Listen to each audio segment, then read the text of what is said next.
ये 7 state process state diagram है जिसको हमने ऑलरेडी डिटेल में डिस्कस किया हुआ है। आज हम शेड्यूलर देखने वाले हैं। तो सबसे पहले डिस्कस करते हैं ये शेड्यूलर होते क्या हैं। शेड्यूलर सॉफ्टवेयर कंपोनेंट होते हैं।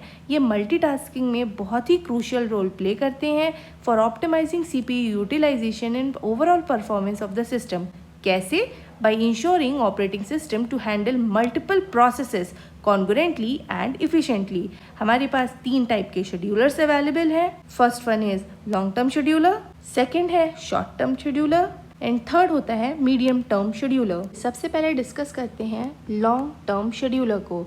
तो जो लॉन्ग टर्म शेड्यूलर होते हैं ये प्रोसेस को सेकेंडरी मेमोरी से सेलेक्ट करते हैं and put them in ready queue. ये शेड्यूलर न्यू और रेडी स्टेट के बीच में होते हैं।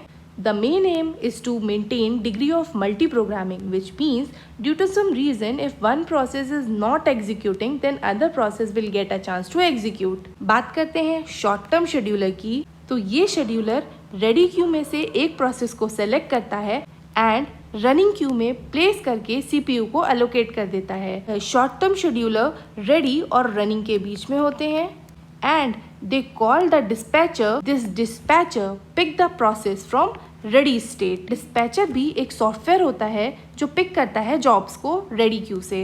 अब बात करते हैं मीडियम टर्म शेड्यूलर की। जो मीडियम टर्म शेड्यूलर होते हैं वो होते हैं यहाँ पर रनिंग से। मान लीजिए अगर कोई इनपुट आउटपुट रिक्वेस्ट आती है वो वेटिंग में जाती है तो ये हमारा किसके थ्रू होता है, मीडियम टर्म शेड्यूलर से। या फिर अगर मान लीजिए कोई वेटिंग या ब्लॉक्ड स्टेट पे है और उसको हम सस्पेंड वेट में डालते हैं तो यहाँ पे भी हमारा रोल प्ले करता है medium term scheduler. Similarly suspend ready to ready state, यहाँ पर भी हमारे लगते हैं medium term scheduler.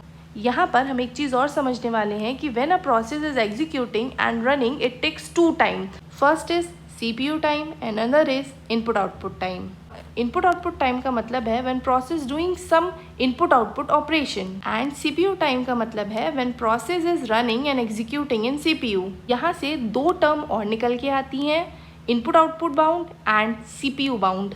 CPU bound processes वो प्रोसेसेस होते हैं जहाँ पर CPU का इन्वॉल्वमेंट ज़्यादा होता है। ऐसा नहीं है कि वो इनपुट आउटपुट ऑपरेशन परफॉर्म नहीं कर रहे हैं, वो कर रहे हैं पर उनका जो एग्जीक्यूशन है वो CPU में ज़्यादा हो रहा है। On the other hand input output bound जो होता है वहाँ पर हमारे जो प्रोसेसेस होते हैं वो मोर इन्वॉल्व होते हैं इनपुट आउटपुट ऑपरेशन करने में।